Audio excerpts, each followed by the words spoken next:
Naglalagablab ng mga balita, tumatagaktak ng mga kaalaman, at masaganang impormasyon mula sa Quezon City, Philippines. Narito ang Filipino Service ng Radio Veritas Asia. Sumasahim pa pawis.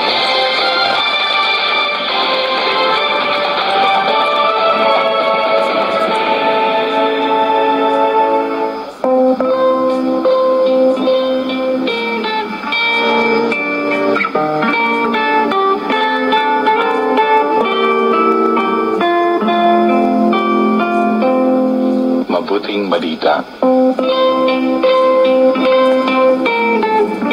Sinabi ni Jesus sa kanyang mga alagad, pagdating ng anak ng tao sa kanyang kaluwalhatian, kasama ang lahat niyang mga anghel, uupo siya sa maluwalhati niyang trono, dadalhin sa harap niya ang lahat ng bansa, at parang isang pastol na inihiwalay niya ang mga tupa sa mga kambing. Gayon din niya paghihiwa-hiwalayin ng mga tao. Ilalagay niya ang mga tupa sa kanan niya at ang mga kambing sa kaliwa.